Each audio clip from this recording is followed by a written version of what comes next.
it's a big year, and it's a big year this year, particularly for tertiary students, end of school students, not tertiary students, secondary school students, in the middle of everything that is the 2020 COVID year. All the things that we remember, the formals, of course, the exams, all compressed and made more difficult by the virus. It's not a year, 2020, that any of us really want to have to remember. And I really feel for these students, particularly those in circumstances that are already tough, where they're boarding. They have all the other challenges and separation from their families. And this is, of course, the case for Lilli-Rose McKenzie, a Year 12 student who studies and boards in Armidale, which is about 500 kilometres from her family and family home in Brisbane. She joins me now from Armidale, along with her dad, Mr. Guy McKenzie, from Brisbane. Thank you for your time, Lily. Thanks for squeezing us in around all the other things you've got to do as a busy Year 12. I've got to ask you about the rules, because previously, under the old border closure rules, you were allowed exemptions to return home to mum and dad.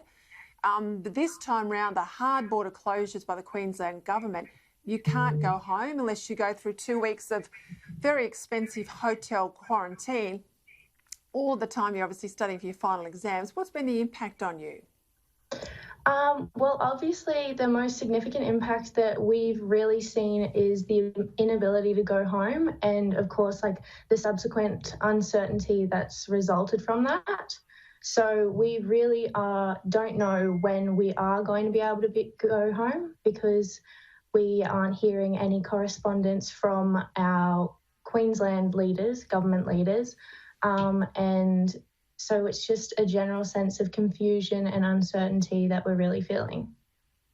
Yeah, as I said in my introduction, I mean, you've already had so many tough things happen in this year, all those big milestones you'd normally have, you know, school formals, etc., they've all been put away. What's this been like this year for you and your classmates?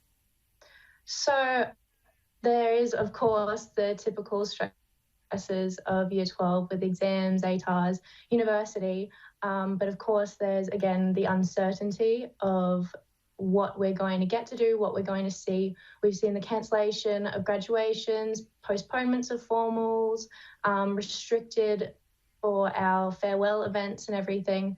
And of course then that's all on top of the usual Year 12 stuff. Guy, has there been any communications from the government as to why the old exemption that you used to have for boarding school students to go home is no longer allowed? Peter, we're not hearing anything from the government. We've got a number of applications in there at present for exemptions. We had a couple of them cancelled today. We contacted the government and reopened them. No one in there knows why they were closed after sort of 10 to 11 days. We've reopened them now. It just seems like no one's giving us any communication or any clarity on what's actually occurring in there around the process. And that's creating, obviously, a lot of anxiety amongst families and obviously the children as well.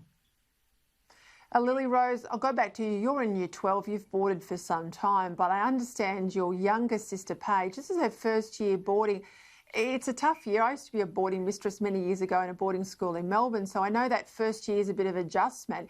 Has it been tough for your sister? Has it been tough for other kids in your year?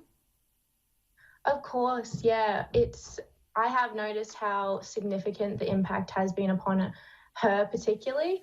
When I began in Year 11 last year. And so when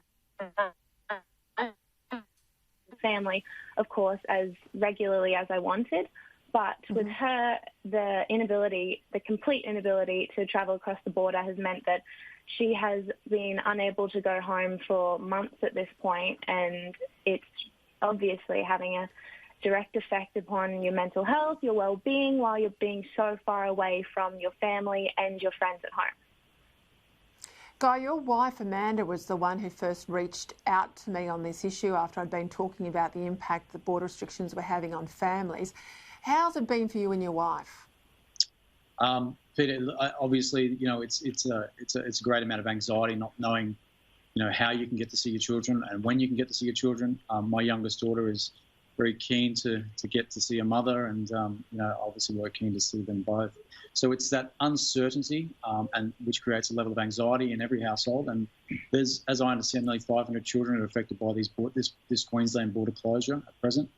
So that's 500 children and families that are being affected by this.